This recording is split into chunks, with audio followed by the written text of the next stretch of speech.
Hey everybody, welcome to Blacks Only. That's right, this is the show that makes fun of society's obsession with race by actually suggesting that real diversity is not racial, it's not gender related, but actually it's intellectual. Intellectual diversity matters more. But hey, we're gonna poke fun at you identitarians by calling the show Blacks Only, and boy oh boy, will you be shocked by the conversation as to where the diversity really is here. The diversity is of course in the intellectual space, the intellectuals that I bring on the show. We run a gauntlet of conservatives, liberals, classical liberals, and of course the resident anarchist on the show, Mpiake, shout out. We have a conversation about things that matter to us as South Africans based on those differences, that diversity, which is the diversity that really matters. I have two very special gentlemen in the studio, and two chaps who I think you guys must hear more from, insofar as maybe them also writing more. I'm looking at them, hint, hint, nudge, nudge. But who do I have in studio? Well, I have, I'll start from the far end, Mr. Tariq Khan. Tariq Khan, of course, is a student at Stellenbosch University, highly involved in the liberal movement in this country, both in formal politics and, of course, I think you've written some pieces on various. Yes, absolutely. Definitely. Welcome to the show, Tariq. Thank you. And we have, of course, Mr. Neo Mkwane. Neo Mkwane, of course, is another very prominent liberal voice on social media. Excuse me. And a chap who's very deeply immersed in the political work and really fighting the liberal cause within formal party politics. And of course, he also works in government now. But we won't have to mention your employer. That's not really why you're here. Okay, thank you. You're here in your own personal capacity. Both these gentlemen are. They're not here representing anybody's views except their own. Guys, welcome to the show. Thank you. Thank you. And you guys can be more relaxed. Don't worry. I'm not going to trap you. My name is not Eusebius Makeza. I don't deal in douchebaggery. Yes, that was a pot shot at you, Eusebius. Shout out. Guys, we're going to have a conversation here. Both of you are, I'll call you Cape Townians only insofar as you live in Cape Town, but I know, Neo, you're not from here. You're from the northwest or Gauteng, sorry? Gauteng. Yes. South Chaps, we're going to have a conversation about the things that are happening right now that are topical in the country.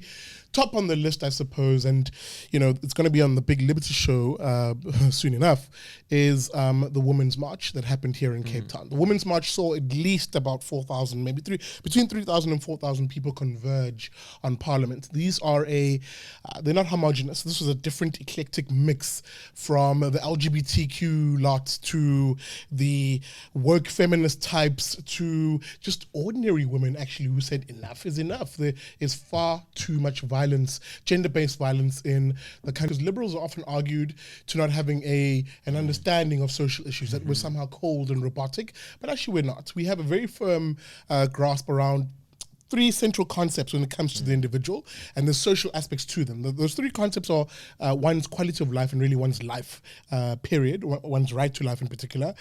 Two is one's liberty, our freedoms, the freedoms we enjoy, from freedom of speech, freedom of association, you can go down the line, right? Freedom to choose, for example. And the third one is the notion of our access to property rights, whether they're secure, and what we often talk about in the freedom movement of secure and transferable property rights. When you look at the individual through those three lenses, you'll then realize that women in this country don't really enjoy the freedoms or the liberty that we often rail against, right? So the freedom of movement, for example, women must think twice around where they go, in whether it's in social spaces, public spaces, you name it. Women must think twice about their life, their quality of life. Is the choice of walking down that dark alley worth it, even though it's a shortcut, versus taking the inquantifiably longer distance that's well lit or whatever the case may be? Is it a threat to my life? Do I have the ability to defend my life in that situation? Of course, property rights being the other one, but that's separate and abroad and whatever topic. Let me zoom it down to this, Neo, and as I come to you, do we live in a society that protects people's life, liberty and property, in particular women? I don't think we do. I think we're a society in general that is scared to speak out when it comes to the protection of our rights and liberties. And we often have a situation whereby we always want to outsource the responsibility of speaking out on our rights to entities like the state, by extension, politicians. So we are very conscious people that we know what's wrong, but we are often too scared to take it on, and we're always looking for the leader, the politician, hashtag where's who and who. So we need to start zooming in as a society and looking at ourselves and say, actually, these are my rights, these are my liberties, and I am going to fight and to protect them, and not wait for someone else to protect them for us. And that's a key distinction, because very often, and we saw this unfortunately today, and Tariq, I'll bring you in on this one too, but we saw this today, and we actually had this conversation just before we started recording, and I was saying, in my interaction with the various women who were at this march, the central theme I was trying to put across in terms of a different way of approaching this issue of gender-based violence is who we empower, right? Often the conversation around this is, well, you know, women must be, they must raise their voices in activism, and essentially tell men how to act. Men must be told and taught. That's the usual one. Men must be taught how to treat women and blah, blah, blah. There's this big emphasis on, hey, if we just teach men how to act, if we create a societal conversation, another common expression used, you know, that somehow men will get it and they'll stop violating women's life, liberty, and property. Now, there's a big problem with that, isn't there? When you've had that conversation and that approach for 25 years, and you still have high levels of violence against women in society, surely that's not working. You need a different approach. Tariq? You know, Sitli, I think it's not enough to simply insist that people do not attack others. I think for years now, the overwhelming cultural message in the public is that it is wrong to violate another person's dignity, regardless of their gender. And I think just how ineffective this strategy is, it just shows that we need a new approach. And I think that one of these approaches would be to arm individuals in society so that they can defend themselves. And I also think that South Africa really just needs to change the mindsets that its people have. I think many of these patriarchal attitudes stem back from people's lack of understanding pertaining to the rights of others.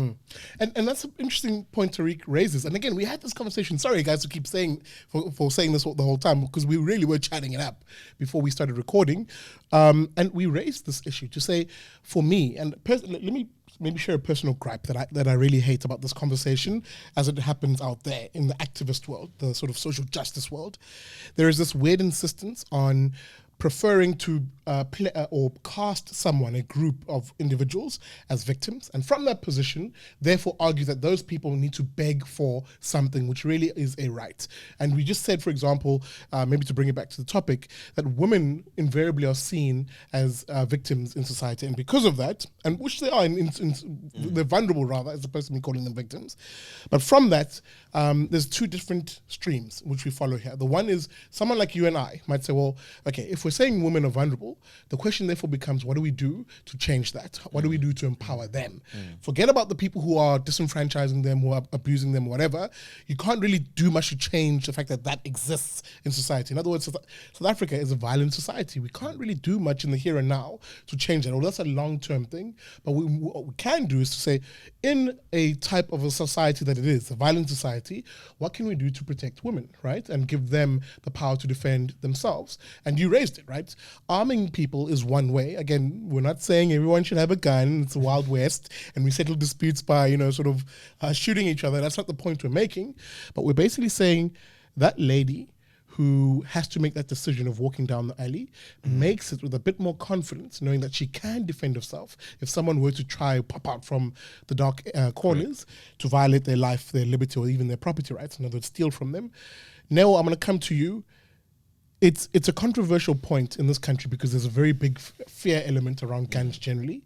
But when you then say to people that actually guns come with a culture, that you teach people, for example, responsible usage, you teach people legal usage of a gun, and you can actually then begin to have people be able to defend themselves, why would someone have a problem with that? Why do people freak out when we raise the specter of a woman taking charge of their safety and saying, here and no further?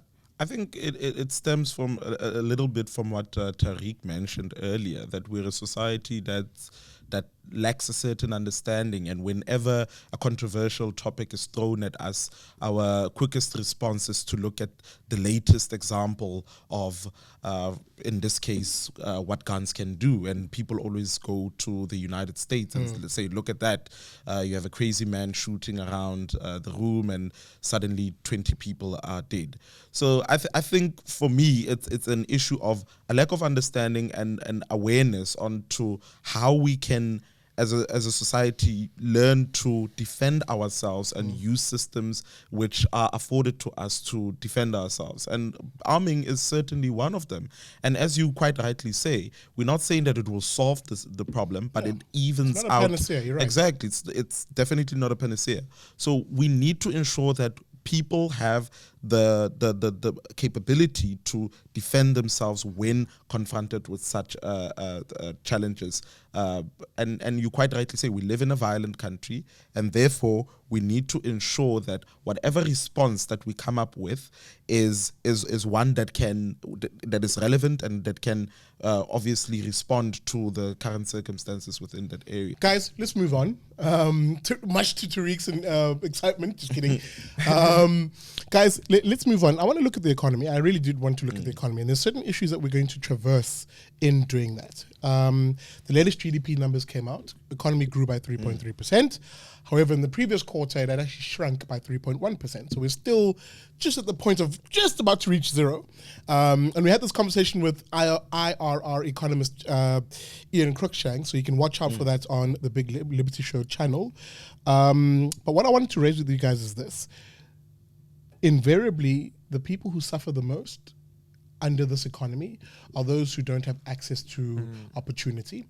And liberals speak a lot about opportunity for good reason, because your proximity to opportunity is almost a determinant of whether you make it or not, to an extent, right? Because you're able to use your talents in order to access an opportunity, leverage your own skills, abilities, and knowledge, and make something of yourself, right? I won't be broad with this. Let me narrow it down. Chaps, and I'm sorry, it's going to be a contentious one, but that's how it should be on the show. So far in this country, we've had a conversation about opportunity being race-linked. Because the argument goes, yes, that's why I'm going with this. Because the conversation goes, well, we've had 400 years of slavery and oppression and apartheid, right? That's the usual trope that's thrown out, or statement that's thrown out. And all those systems were racially based. In other words, they picked winners and losers in society based on race. Therefore, in order to fix that historical imbalance, we, as this current society, must also use race as a proxy for advantage and, for opportunity. Guys, why is this a problematic argument? I would like to take that question first. Right? Yes, I'm not surprised that it's you first. So I'll come through. I think one of the major reasons as to why we shouldn't make race a very prominent factor in our empowerment policy is because where consequences are concerned, the impact of race-based policy tends to be very contradictory.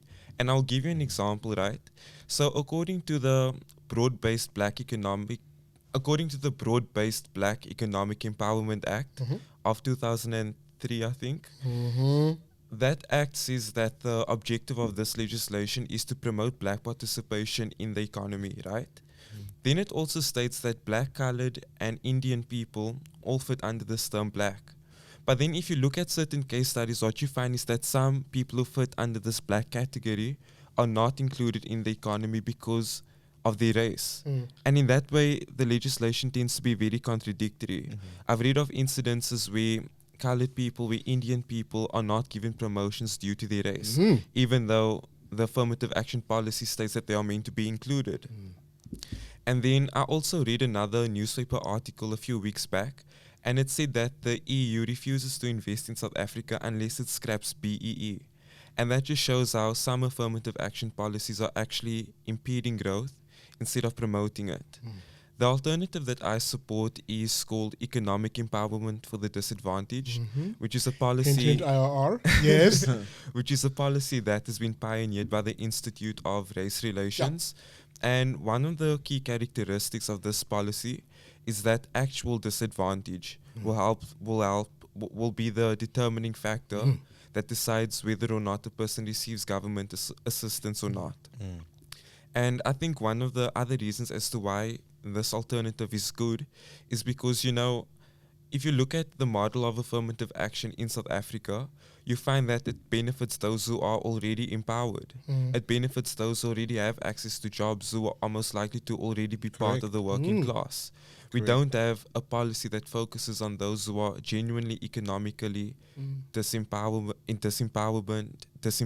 and do not have access to opportunities. Because I often make the case on this show that, you can go to some of the sand dunes here in Cape Town where some of the poorest segments of our society live, and you can, as a politician, say, oh, look at how wonderful we've put all these wonderful policies in place that, protect you and advance you as the black individual.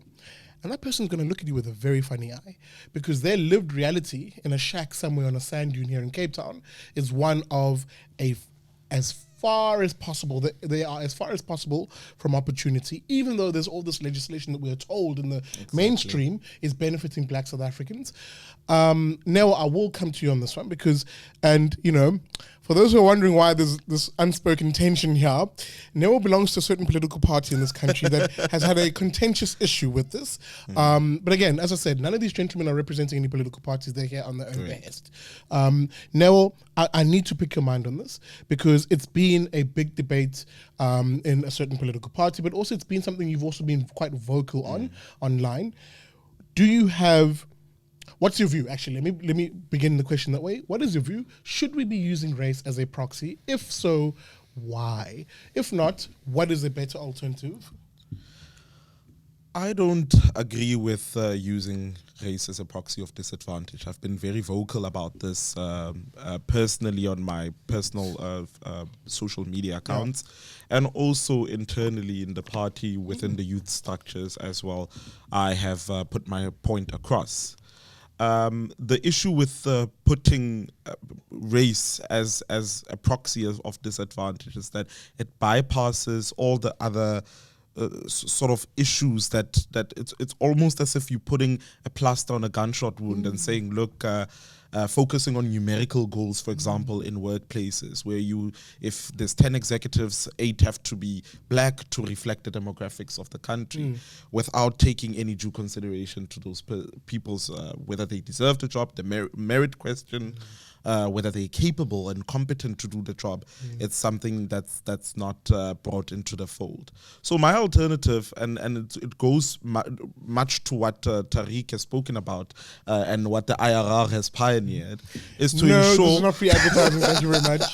This happens to be... Is to ensure we have a policy framework that's focused on empowering those who are disadvantaged. And if you look at Gwen Ngwenya had a brilliant talk at UCT the other day, and she said if you look at the policy of disadvantage, focusing on the disadvantaged as a holistic group, and rather than looking at from a racial point of view, the large beneficiaries of this will be, in either case, black people. That's right. And that's another thing that people are missing. They thinking that you just want to for the status quo to remain. What we actually want is to ensure that people are truly empowered. The word empowerment is key here, because empowerment means education, means investment, means opportunities, and we need to ensure that we invest on empowerment to ensure that people are not just put there to meet numerical goals and quotas, but they are there because they deserve to be there. I'd be very offended if someone said to me, you are where you are because you're black. You are in this position because you're black. You're not in this position because you are capable and competent to do it. And that's where we need to change the mindset of society. And also, if I can add on that, I have a huge problem with the idea lamenting that race is a proxy for disadvantage. To me, it amounts to attributing a certain characteristic to someone on the basis of their race. And according to my standard definition of racism, that is racist. How can you look at the person's skin color and try to ascertain whether or not this person is advantaged or disadvantaged. It doesn't make sense to me. But then let's also speak to how we construct an economy that is able to absorb people. So when we come back from the short ad break, as we go to our sponsors, the FNF, we'll have that conversation when we see you after the short messages.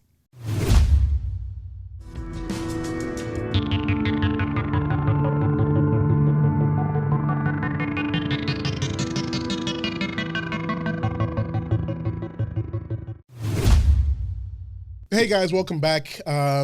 Shout out to the FNF and thank you so much for supporting my work. Guys, back to the economy. And I think we'll be brief on this one because really what I want to hear is from new voices. Like, what do we do to get the economy back on its feet? Do we need more government, more statism, a lot of more of the socialism that we're hearing from our political elites in this country? Or do we need a fresh, new approach, one that focuses on the individual? And really, we talk a lot about the individual on the show, but really we're a family society.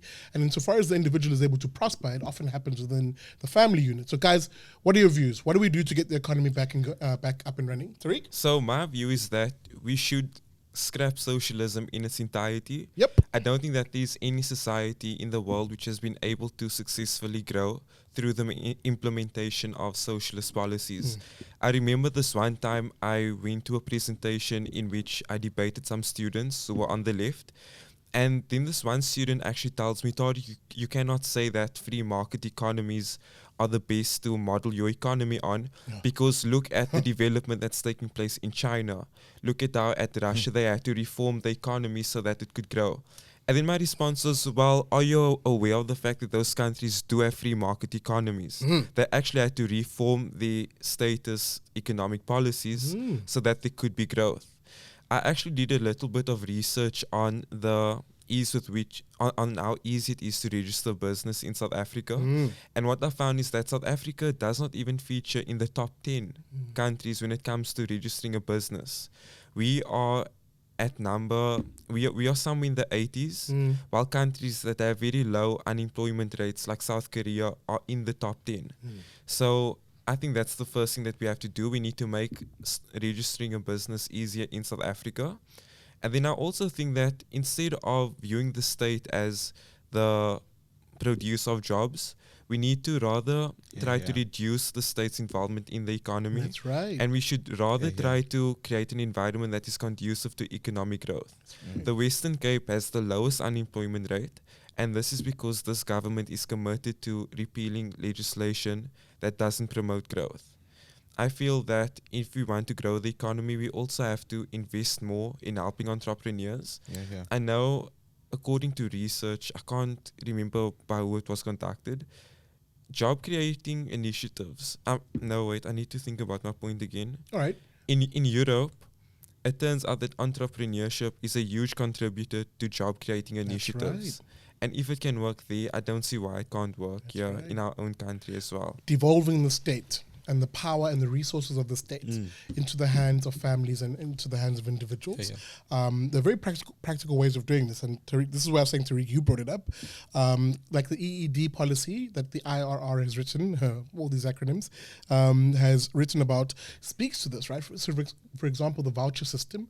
If you're going to have a government that spends 222 billion rand on healthcare, for example, in this country, why should you have an NHI, which is essentially the nationalization of healthcare, when instead you can take that money, break it up essentially, divide it by the number of poor families you have, the individuals in poor families, and give them a monetary voucher, so to speak, that allows them to buy the same quality medical aid, medical insurance that those of us who are a little more privileged perhaps have.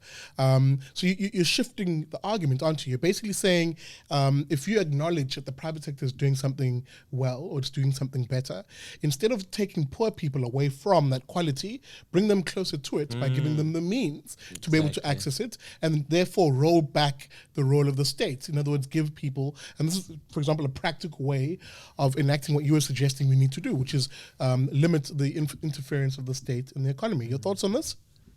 I agree with you wholeheartedly. In fact, I really don't understand the logic that motivates trying to centralize institutions like that. Not institutions, but certain aspects of the economy, like the healthcare sector.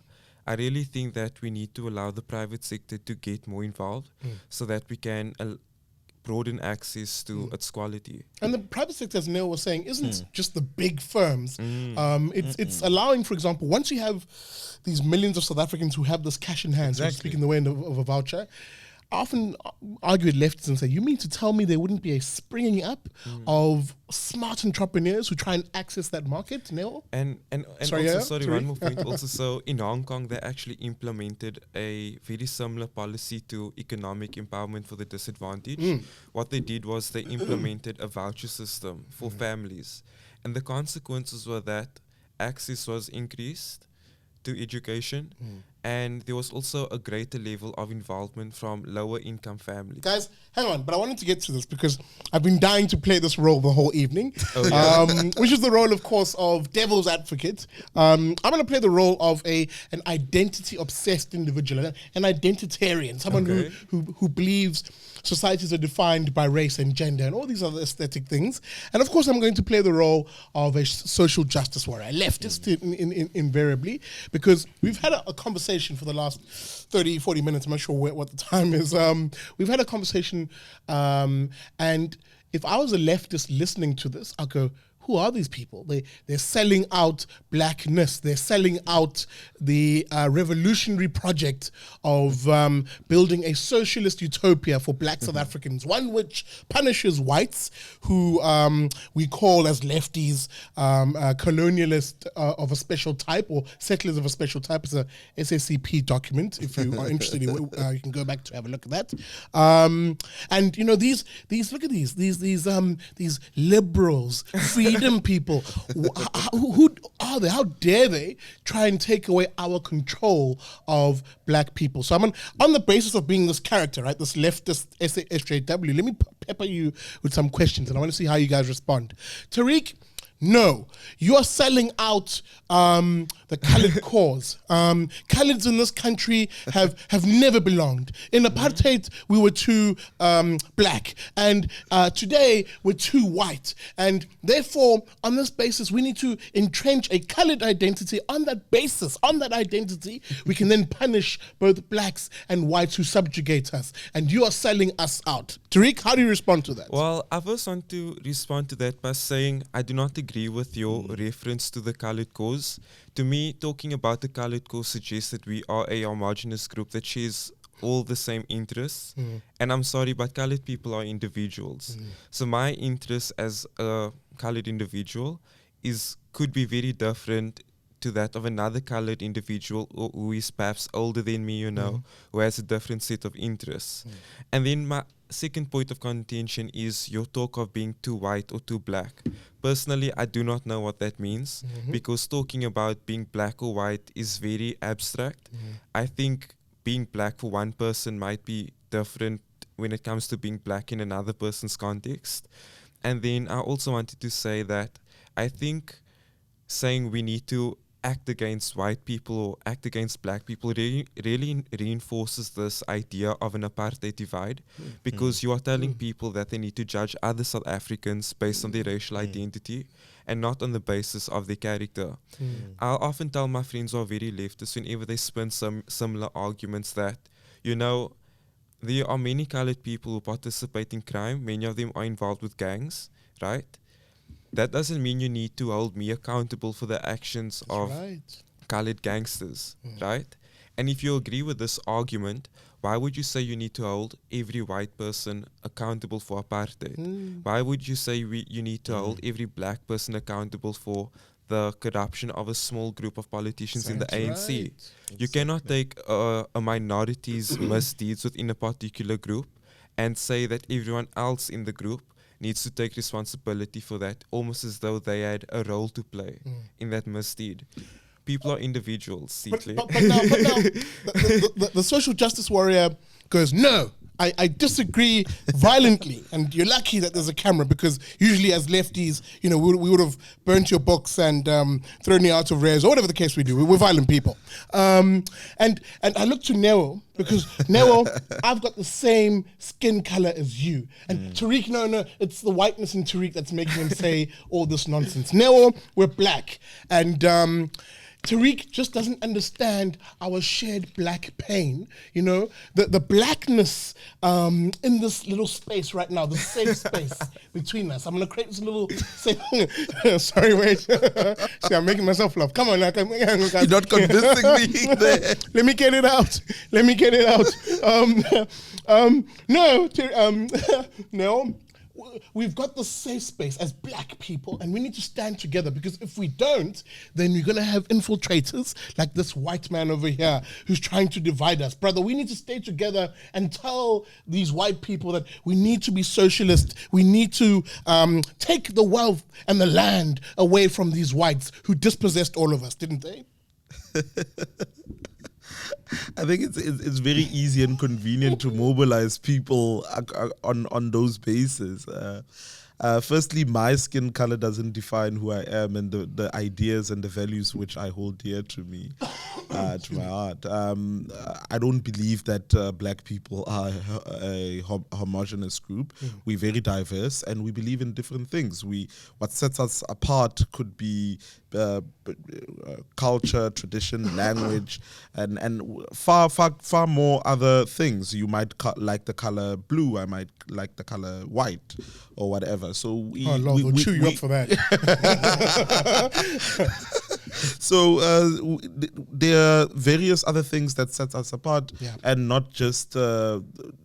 We must not all think that, just because you're black, the assumption is that you think the same way as me, and just because I'm black, socialism is the way to go. So I fundamentally disagree with that, and I think it's a very narrow, very reductionist way of putting it, and we need to divorce ourselves from that type of thinking and start seeing people as individuals and understanding what we stand for as individuals, because that's the only way we can go forward and prosper.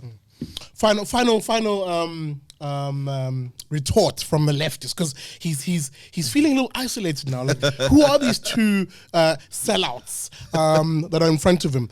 He then says, you guys just don't understand your history. You don't understand a history of racial oppression and 300 years of slavery and colonialism and apartheid, that all of this history weighs on black people today. And if it weren't for us, if it weren't for us trendy lefties who are fighting against the oppression and the hierarchies of institutionalized racism, then, what would happen is white supremacy would rule, right? And there'll be no protection for black individuals. Tariq, white supremacy is the single largest threat that blacks are facing today. If we just dealt with these whites, then all black people would be fine. Isn't that true?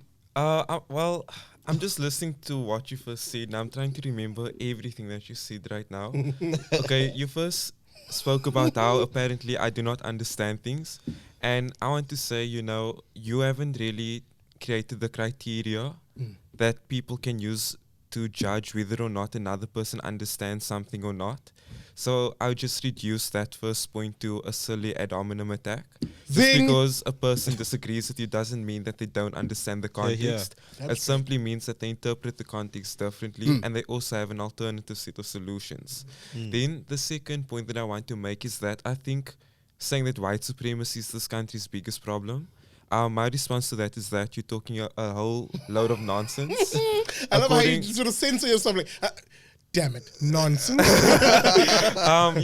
According to research by the Institute of Race Relations, the majority of South Africans do not experience racism on a daily basis. That's right. Furthermore, the majority of South Africans are not even concerned with issues such as race, and not even land expropriation without compensation to a large extent. That's right. The issues that South Africans tend to care about the most are the high levels of crime, the fact that unemployment remains high That's right. after years of ANC promises. Another issue that voters care about is education. Yeah, and education. And I don't see how white supremacy features in any of those ideas. I also want to say that if you look at how societies have flourished over the centuries, these societies are characterized by having open societies. These societies promote the rule of law, they promote private property, and they also have a stable political system. And I think that is the recipe for success in South Africa. But Neo, hang on, Neo. Tariq, he doesn't get it. He's dismissing our black pain. Racism is the biggest problem we're facing. Come on, Neo, you'll agree with me. You're black. I think the assumption that I'll agree with you just because we're both black is problematic in itself, but certainly not. As Tariq rightly said, that South Africans are facing far bigger problems, and we taking this small issue, and I'm not saying it's a small issue in a sense that racism is not a big deal, but it's a small issue in a sense that most South Africans, well, don't experience it, and they go about their daily lives doing just fine. And then we stealing the attention of really important issues like how do we build this economy, how do we create jobs, how do we ensure that kids don't die in pit toilets anymore, how do we ensure that we have less people basically throwing their lives away because there aren't any opportunities. And that's where the conversation that we need to take it. It's and at the risk of creating another conversation, it's like with the old South African flag, which created headlines. A lot of people rallied behind and said, yes, it should be banned. I made a point on social media last week that most of the people who are calling for its banning don't even see it. I certainly haven't even seen the apartheid. Last time I've seen it was probably when I was in a certain area in the Northwest Province, just going about and heading into a shop, and I saw a little flag there, and I was like, oh, okay. But most people don't see it, exactly. But they're bothered about it, and it takes away the conversation from the real issues that we are faced with as a nation. And also say, like, Nay, I'm not sure if you also will agree with me on this, but I also find the arguments to ban the flag a little silly, you know? Like, I mean, people say the flag apparently causes... Now we've proper taken it to that. Hey man, we're lit right now. It says like people of this color... show has hit the next level. Prepare. It says like people of color are hurt when they see the flag. And I mean, I've seen pictures of it, and when I see it, I'm just like, okay, it's a flag of you know, the apartheid regime. Well, ironically, it's not even the flag of apartheid, because it was first promulgated in 1924. That's before apartheid. So I mean, but like, that's part of the problem. I mean, like it's the misinformation that goes out to build a narrative, which then is designed to make individuals of a certain color be reactive, inherently reactive. Like, this is what pissed me off, and you're kind of right. No, you're right, Tariq. There is this attempt in this country. Sikle's back, by the way. The lefty's gone.